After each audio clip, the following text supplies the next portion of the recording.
बिस्मिल्लाहिर्रहमानिर्रहीम। देखें स्टूडेंट, ये हमारे पास Thomas calculus 11th edition chapter number 4 section 4.1 है। प्रीवियस वीडियो में हम क्वेश्चन नंबर 15 to 27 को स्टेप बाय स्टेप सॉल्व कर लिया था। तो नेक्स्ट टाइम हम क्वेश्चन नंबर 28 से स्टार्ट करने वाले हैं। तो टॉपिक का नाम है absolute extrema on finite closed interval in exercises 15 to 30। देखें 15 to 27 तक सॉल्व कर चुके हैं। आज हम क्वेश्चन नंबर 28 to 30 तक सॉल्व करने वाले हैं।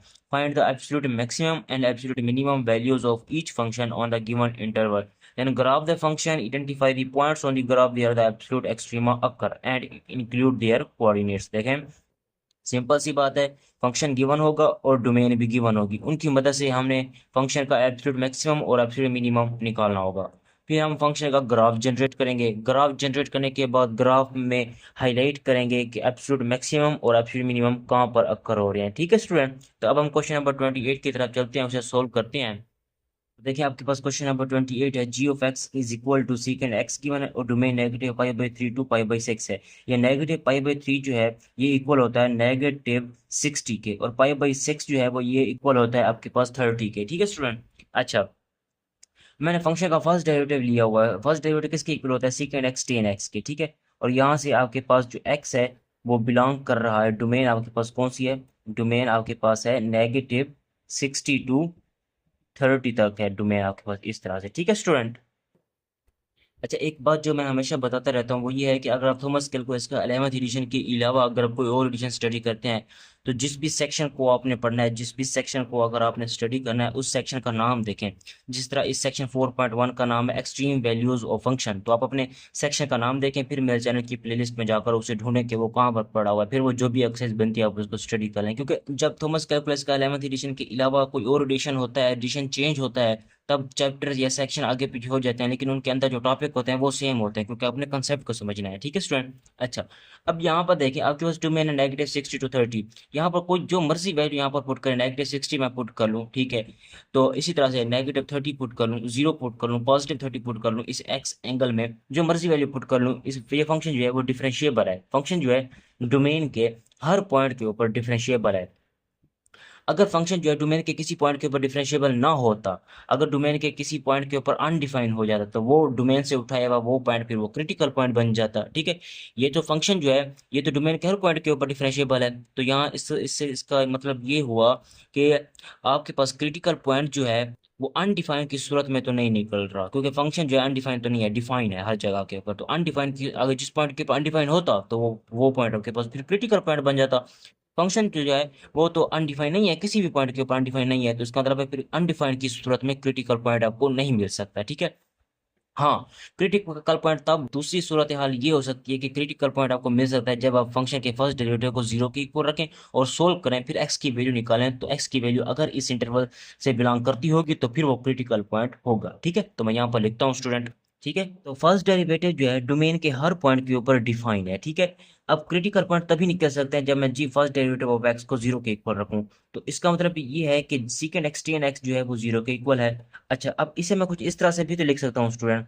इस सीकेंड एक्स को मैं लिख सकता हूँ 1/cos एक्स, और इसे मैं लिख सकता हूँ sin x/cos एक्स, क्योंकि इनके फार्मूलाज हैं वो मैंने यहाँ पर लगा के रख दिए हैं। ठीक है।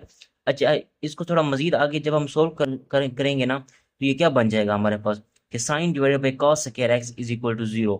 और इसका मतलब ये हुआ कि साइन एक्स जो है वो इक्वल हुआ 0 के, क्योंकि नीचे कॉस स्क्वायर एक्स को 0 के साथ मल्टीप्लाई कर देंगे तो 0 बन जाएगा ना। अच्छा, अब यहाँ पर x को मैं ऐसा क्या रखूं कि यहाँ के पास 0 बन जाए? डेफिनेटली x को यहाँ पर 0 होना चाहिए, क्योंकि साइन 0 0 होता है। तो x यहाँ पर आ जाएगा 0, और 0 जो है वो इसी इंटरवल से बिलोंग कर रहा है, क्लोज इंटरवल। मैंने 60 से लेकर 30 तक इस इंटरवल में 0 बिलोंग कर रहा है, तो इसका मतलब है x इज इक्वल टू 0 इसका क्रिटिकल पॉइंट हो गया। मैं यहाँ पर लिखता हूँ x is equal to 0 is the critical point. अच्छा, अब मैं स्टूडेंट क्रिटिकल पॉइंट वैल्यू निकाल लेता हूँ स्टूडेंट, स्टेप बाय स्टेप देखें। यानी कि जी फंक्शन जिस तरह से डिफाइन था ना, क्रिटिकल पॉइंट एक्स की जगह पुट करते हैं। G of 0 is equal to secant 0। Secant 0 का मतलब है 1/cos 0, और cos 0 का मतलब होता है 1, तो 1/1 का मतलब भी 1 हो गया। यहाँ से क्रिटिकल पॉइंट वैल्यू जो है आपके पास कोऑर्डिनेट में क्या निकलेगी? 0,1, इस तरह से। ठीक है स्टूडेंट। अच्छा, नेक्स्ट अब मैं एंड पॉइंट के ऊपर वैल्यू चेक कर लेता हूँ। अच्छा, एंड पॉइंट के ऊपर वैल्यू कैसे चेक करते हैं? मिसाल के तौर पर ये आपके पास ये नेगेटिव पाई/3 है ना, इसके ऊपर वैल्यू चेक करें। और एक पाई बाई 6 जो कि किसके इक्वल है, 30 के इक्वल है। इसके ऊपर भी वैल्यू चेक करें और इसके ऊपर भी इस फंक्शन की वैल्यू को चेक करते हैं। अच्छा, पहला एंड पॉइंट आपके पास था जी, एक्स की जगह आप पुट करेंगे नेगेटिव पाई बाई 3, यानी कि नेगेटिव आप पुट करेंगे 60, ठीक है। वो इक्वल बन जाएगा आपके पास सीकेंड नेगेटिव 60। अच्छा, सीकेंड नेगेटिव 60 हो तो वो आपके पास सीकेंड 60 ही होता है, क्योंकि सीकेंड हो या कॉज हो उसके एंगल जब नेगेटिव आता है तो वो उसको इग्नोर कर देता है, ठीक है। अब फिर नेक्स्ट देखते हैं इसे। जैसे मैं लिख सकता हूँ 1/cos 60, और cos 60 आपको पता है 1/2 के इक्वल होता है, 1/1/2, तो इसका मतलब है इसकी वैल्यू आ जाएगी 2। तो यहाँ से आपके पास कोऑर्डिनेट पॉइंट कौन से वाले बन जाएंगे, -60, 2, इस तरह से, ठीक है स्टूडेंट। अब नेक्स्ट आगे एंड पॉइंट आपके पास कौन सा था, जी ऑफ, एक लास्ट एंड पॉइंट आपके पास पाई/6 था जो कि 30 के इक्वल था। उसे मैं लिख सकता हूँ सीकेंड 30। अब सीकेंड 30 को मैं लिख सकता हूँ 1/cos 30। अच्छा, cos 30 किसके इक्वल होता है, 1/cos 30 इक्वल होता है 3√/2 के। फर्दर मोर इसे मैं लिख सकता हूँ 2/3√, तो ये इक्वल होता है 1.15 के। तो यहाँ से आपके पास कोऑर्डिनेट पॉइंट कौन सा वाला बन गया, 3, यानी कि 30, 1.15, ये इस तरह से, ठीक है स्टूडेंट। अच्छा, अब यहाँ से आपको पता चल रहा है एक बात का कि ये जो 3 पॉइंट है ना, 0, 1 और ये तीन पॉइंट जो है आपके पास एब्सोल्यूट एक्सट्रीम वैल्यूज हैं स्टूडेंट, ठीक है। तो यहाँ से आपको पता चलेगा कि एब्सोल्यूट मैक्सिमम कौन सी है और एब्सोल्यूट मिनिमम कौन सी है वैल्यू। अच्छा, अब अगर मैं इसकी बात करूँ ना स्टूडेंट, इसकी बात करूँ, ये 0, 1, ये एक्स एक्सिस के ऊपर तो 0 है और वाई एक्सिस के ऊपर आपके पास 1 है। तो इसका मतलब है ये एक्स एक्सिस के ऊपर लाइक कर रहा है ये पॉइंट, ठीक है। और अगर मैं इस पॉइंट की बात करूँ ना, ये एक्स एक्सिस के ऊपर तो आपके पास -60 है, लेकिन वाई एक्सिस के ऊपर आपके पास 2 है। तो ये पॉइंट जो है ये -60, 2, तो ये पॉइंट, इसका मतलब ये हुआ कि ये आपके पास एक्स एक्सिस के ऊपर लाइक करेगा, क्योंकि ये +2 है ना, एक्स एक्सिस के ऊपर लाइक करेगा। एक्स एक्सिस के ऊपर 0 है और वाई एक्सिस के ऊपर आपके पास 1 है, ठीक है। तो ये एक्स एक्सिस के ऊपर लाइक कर रहा है ये पॉइंट। इस वाले पॉइंट को देखें तो -60, 2 है, एक्स एक्सिस के ऊपर -60 है और वाई एक्सिस के ऊपर आपके पास 2 है, तो ये वाला पॉइंट जो है हाईएस्ट पर है, मतलब इस पॉइंट से भी ऊपर जो है वो ये वाला पॉइंट लाइक करता है, क्योंकि 2 ज्यादा है ना, 1 कम है, तो 1 नीचे होगा 2 ऊपर होगा, तो ये हाईएस्ट पर ये वाला पॉइंट पड़ा हुआ है, ठीक है। तो इसमें मैं लिखता हूँ हाईएस्ट पर ये पॉइंट जो है हाईएस्ट पर पड़ा हुआ है स्टूडेंट, ठीक है। इसको देखें तो 30 को एक्स एक्स के ऊपर 30 है, वाई के ऊपर 1.15 है, तो ये पॉइंट जो है इसके थोड़ा सा ऊपर पड़ा हुआ है और इसके नीचे पड़ा हुआ है। तो ये दरमियान में ये वाला पॉइंट है, सबसे ऊपर ये वाला पॉइंट है और सबसे नीचे जो है वो ये वाला पॉइंट है। तो ये आपके पास कौन सा हो गया, ये आपके पास लोएस्ट पॉइंट हो गया, लोएस्ट पॉइंट, ठीक है, इस तरह से। अच्छा, अब मैं इनको लिखता हूँ एब्सोल्यूट मैक्सिमम और एब्सोल्यूट मिनिमम। 2 हो गया at x is equal to -60 के ऊपर, ठीक है। और एब्सोल्यूट मिनिमम कौन सा हो गया, 1 हो गया at x is equal to 0 के ऊपर, ठीक है स्टूडेंट। तो अच्छा, अब मैं फंक्शन का कर्व जनरेट करता हूँ। तो कर्व जनरेट करने के लिए मैं लिखता हूँ let y is equal to G of x, then आपके पास y क्या बन जाएगा, y बन जाएगा आपके पास सीकेंड x के, ठीक है। और x जो है वो डोमेन है कहाँ से लेकर आपके पास -60 से लेकर 30 तक, ये देखें -60 से लेकर 30 तक आपके पास डोमेन है, ठीक है। अच्छा, रैंडमली नंबर मैं कुछ पुट कर लेता हूँ यहाँ से उठा के, ठीक है। At x is equal to, देखिए मैंने 60 भी पुट किया हुआ है, 30 भी पुट किया हुआ है और 0 भी पुट किया हुआ है। माइनस में मैं -30 पुट नहीं किया, तो -30 पुट करके देख लेते हैं। देन y की वैल्यू क्या बन जाएगी यहाँ से, या पुट करें ना यहाँ पर x को -30 पुट करें तो ये y की वैल्यू बन जाएगी आपके पास। तरह से आप सीकेंड x की वैल्यू निकालेंगे, क्योंकि सीकेंड इक्वल होता है 1/cos के, तो x की जगह आप पुट कर रहे हैं -30, तो ये वैल्यू आती है 1.15।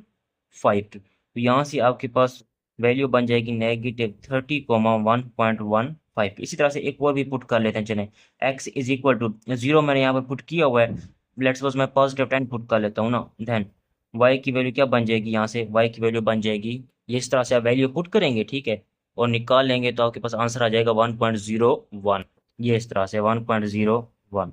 तो यहाँ से आपके पास कोऑर्डिनेट पेयर कौन सा वाला बन जाएगा, 10, 1.01। अच्छा, बाकी भी आप पॉइंट चेक कर लीजिएगा, क्योंकि इनके दरमियान -60 और 30 के दरमियान इन्फिनेट नंबर ऑफ पॉइंट्स हैं, ठीक है।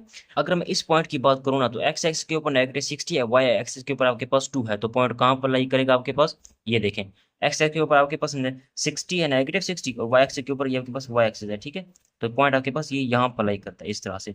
बाकी लोएस्ट वाला पॉइंट देखें जो कि मिनिमम है, एक्स एक्सिस के ऊपर आपके पास 0 है, वाई एक्सिस के ऊपर आपके पास 1 है, तो एक्स एक्सिस के ऊपर 0, वाई एक्सिस के ऊपर आपके पास 1, तो पॉइंट आपके पास ये यहाँ पर लाई करता है, ठीक है।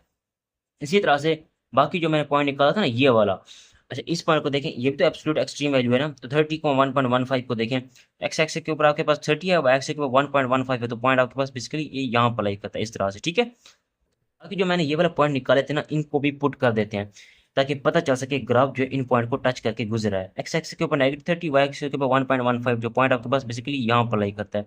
इसको देखें, एक्स एक्सिस के ऊपर 10 है, वाई एक्सिस 1.01 है, तो पॉइंट आपके पास बेसिकली ये यहाँ पर लाई करेगा, ठीक है। अब और भी तो इनके दरमियान इनफिनाइट नंबर ऑफ पॉइंट्स होंगे ना, जब मैं उनको पुट करूंगा, वाई की वैल्यू निकालूंगा, कोऑर्डिनेट पेयर में लिखूंगा, तो जब मैं उसे एक्स वाई प्लेन के अंदर लाइक करूंगा, कुछ पॉइंट यहाँ पर मिलेंगे, कुछ यहाँ इस तरह से, तो बेसिकली मेरे पास एक इस तरह से एक कर्व जनरेट हो जाएगा स्टूडेंट इस तरह से, ठीक है। तो यहाँ से हमें पता भी चल रहा है कौन हाईएस्ट पर है, ये वाला हाईएस्ट पर है, तो यहाँ पर हाईएस्ट वाला कौन सा पॉइंट था हमारे पास, -60,2, जो कि आपसे आपके पास एब्सोल्यूट मैक्सिमम वाला पॉइंट है, ठीक है। और इस पॉइंट की अगर मैं बात करें तो ये वाला पॉइंट आपके पास कौन सा वाला पॉइंट है, 30.15 वाला पॉइंट है, ठीक है। इस वाले पॉइंट की अगर मैं बात करूं तो ये पॉइंट आपके पास 0,1 वाला पॉइंट है, जो कि एब्सोल्यूट मिनिमम वाला पॉइंट, क्योंकि ग्राफ का सबसे लोएस्ट पॉइंट मैंने आपको बताया था एब्सोल्यूट मिनिमम होता है, ग्राफ का सबसे हाईएस्ट पॉइंट जो होता है वो एब्सोल्यूट मैक्सिमम होता है। तो ये किस फंक्शन का कर्व है, g of x is equal to second x, ठीक है, जब x डोमेन जो है वो -60 to 30 तक है। तो बिल्कुल सेम इसी मेथड से देखें, आपके पास क्वेश्चन नंबर 29 है, F of T is equal to -t mod और -1 से लेकर 3 तक डोमेन टी की गिवन है, ठीक है। अच्छा देखें, अब मैंने ना इसको लिखा हुआ है, मॉड को लिखा हुआ है टी स्क्वायर अंडर रूट, क्योंकि टी मॉड इक्वल होता है टी स्क्वायर अंडर रूट, जब स्क्वायर से अंडर रूट कैंसिल होती है तो टी बचता है, उसको हम मॉड में लिखते हैं, क्योंकि टी की वैल्यू फिर आगे पॉजिटिव नेगेटिव में निकलती है, ठीक है। अच्छा अब फिर इसे मैं लिख सकता हूँ, इसको अंडर रूट को आप लिख सकते हैं 1/2। अच्छा फर्स्ट डेरिवेटिव लेना है, तो पावर पहले इस 2 है कांस्टेंट, इसलिए इसका derivative 0 minus as it, power पहले लिख लिया, फिर पावर में एक कम कर देंगे, पावर छोड़कर इसके अंदर वाले हिस्से का जब डेरिवेटिव लेंगे तो वो 2t बनेगा, ठीक है। इस टी से देखें, इस 2 से ये 2 कैंसिल आउट हो जाएगा, बाकी देखें तो ये बन जाएगा आपके पास -t से क्या होल पावर 1/2 -1, तो -1/2 हो जाएगा, ठीक है, टी एज इट। अब ऊपर नेगेटिव टी बन रहा है, नीचे टी से क्या नीचे लिखेंगे तो ये 1/2, नीचे पावर पॉजिटिव 1/2 हो जाएगी, और पॉजिटिव 1/2 का मतलब अंडर रूट ही होता है, तो नेगेटिव टी इस टी से किया कि अंडर रूट किसके इक्वल है, ये देखें टी मॉड के, तो टी मॉड मैंने पुट कर लिया, ये मैंने इसी वजह से किया हुआ है ताकि मुझे पता चले कि टी मॉड नीचे आ रहा है, तक टी की जगह 0 पुट करूं, और 0 वैसे ही डोमेन में पड़ा हुआ है तो ये अनडिफाइन हो जाएगा, तो वो पॉइंट मेरे पास क्रिटिकल पॉइंट बन जाएगा। तो वही बात मैंने यहाँ पर लिखी हुई है, देखें F first derivative of T is undefined at T is equal to 0, क्योंकि 0 इस डोमेन में बिलोंग कर रहा है, तो और 0 के ऊपर अनडिफाइंड भी है, तो फिर ये पॉइंट जो है आपके पास क्या होगा, क्रिटिकल पॉइंट होगा, ठीक है। तो वही मैंने लिखा हुआ। अच्छा अब मैं क्रिटिकल पॉइंट वैल्यू निकाल लेता हूँ, यानी कि टी इज इक्वल टू 0 है ना मेरे पास, जैसे 0 यहाँ पर पुट करें तो वो आपके पास क्रिटिकल पॉइंट वैल्यू निकल आएगी। जैसे ही मैं टी इज इक्वल टू 0 यहाँ पर पुट करूंगा तो आपके पास बन जाएगा F of 0 is equal to -0 का मॉड, तो ये 2 के इक्वल आ जाएगा। तो आपके पास कोऑर्डिनेट पेयर कौन से वाले बनेंगे स्टूडेंट, 0,2। एंड पॉइंट के ऊपर वैल्यू चेक करें, एक आपके पास डोमेन का एंड पॉइंट था -1, एक डोमेन का एंड पॉइंट था +3, तो -1 पुट किया तो आपके पास 1 आ गया, और 3 पुट किया तो आपके पास -1 आ गया, तो ये दो आपके पास कोऑर्डिनेट पॉइंट बनते हैं। अगर आप यहाँ से अपने माइंड में थोड़ा सा स्केच बनाने की कोशिश करें ना, तो आपको पता चल जाएगा कि कौन हाईएस्ट पर है कौन लोएस्ट पर है। 0,2 एक्स एक्स के ऊपर लाई कर रहा है, और ये -1,1, तो एक्स एक्स के ऊपर -1 है, और वाई एक्स के ऊपर आपके पास 1 है, तो ये एक्स एक्स के थोड़ा ऊपर लाई कर रहा है, इससे ऊपर जो है वो ये लाई कर रहा है, ठीक है। तो इसको देखें तो ये एक्स -1 है ना, तो वाई एक्स के ऊपर -1 है, तो ये एक्स एक्स के नीचे लाई कर रहा है, इसका मतलब है सबसे लोएस्ट पर ये वाला होगा, सबसे हाईएस्ट पर ये वाला होगा, और आपके पास दरमियान में ये वाला पॉइंट होगा, ठीक है। तो ये हाईएस्ट पर, ये लोएस्ट पर, और ये दरमियान में पॉइंट है। तो यहाँ से मतलब ये हुआ एब्सोल्यूट मैक्सिमम ये हो गया और एब्सोल्यूट मिनिमम ये हो गया, तो वही मैंने ये लिखा हुआ है स्टूडेंट, ठीक है। अच्छा अब मैं फंक्शन का, क्योंकि ग्राफ भी तो जनरेट करना है, ग्राफ भी तो जनरेट करने का कहा गया था। अच्छा उसके लिए मैंने क्या लेट किया हुआ है, y is equal to F of T के। अच्छा देन y की वैल्यू बन जाएगी 2 माइनस टी का मॉड, तो टी क्योंकि -1 से लेकर 3 तक था। अब क्योंकि मैं इस पर -1 पर भी वैल्यू चेक कर चुका हूँ और 3 पर भी वैल्यू चेक कर चुका हूँ, इनके दरमियान में मैं वैल्यू चेक करता हूँ। मिसाल के तौर पर टी इज इक्वल टू 1 रखूँ, 2 - 1 का मॉड 2 माइनस 1 1 होता है, तो ये 1 बन जाएगा वाई की वैल्यू। एक कोऑर्डिनेट पेयर ये वाला बन जाएगा, ठीक है। अब फिर 2 पुट करेंगे, फिर इसी तरह से 2.1 2.2 2.2 और मर्जी वैल्यू जो पुट करते रहेंगे आपके पास, ये इस तरह के कोऑर्डिनेट पेयर मिलते जाएंगे। अच्छा, इस वाले पॉइंट को मैं अगर मैं बात करूँ ना, तो 1,1 तो ये यहाँ पर लाई करता है, ठीक है। इस वाले पॉइंट की मैं बात करूँ 2,0 तो ये पॉइंट आपके पास यहाँ पर लाई करता है, ठीक है। अच्छा, जो आपने एब्सोल्यूट मैक्सिमम निकाले थे ना, ये एब्सोल्यूट मैक्सिमम था, ठीक है। 0,2 वाला पॉइंट, 0,2 वाला पॉइंट यहाँ पर लाई करता है। और आपके पास इस वाले पॉइंट मिनिमम की बात करूँ तो 3,-1 का पॉइंट बनता है, जो कि यहाँ पर बनता है, ठीक है। इसी तरह से ये वाला पॉइंट -1,1 जो मैंने आपको बताया था, ये वाला पॉइंट जो है, ये पॉइंट यहाँ पर ले करते हैं। तो ग्राफ का सबसे हाईएस्ट पॉइंट कौन सा हो गया? 0,2 जो कि एब्सोल्यूट मैक्सिमम है। ग्राफ का सबसे लोएस्ट पॉइंट कौन सा हो गया? 3,-1 जो कि ग्राफ का सबसे लोएस्ट है, वो आपके पास एब्सोल्यूट मिनिमम हो गया, ठीक है स्टूडेंट। बिल्कुल इसी मेथड से स्क्रीन के ऊपर आपको क्वेश्चन नंबर 30 शो हो रहा होगा, वो भी बिल्कुल सेम इसी मेथड से सोल्व होगा। बिल्कुल सेम मेथड है, डेरिवेटिव लेने का भी, क्रिटिकल पॉइंट निकालने का भी, एंड पॉइंट के ऊपर वैल्यू निकालने का भी यही तरीका है, और ग्राफ जनरेट करने का भी, ठीक है। अगर आपसे क्वेश्चन नंबर 30 सॉल्व ना हो रहा हो तो कमेंट बॉक्स में मुझे ज़रूर बताएं, मैं उसके लिए भी वीडियो बनाकर अपलोड कर दूंगा। चैनल के ऊपर नए हैं तो काइंडली रिक्वेस्ट है, चैनल को सब्सक्राइब करें, लाइक करें, शेयर करें। मिलते हैं नेक्स्ट वीडियो में, तब तक के लिए अल्लाह हाफिज़।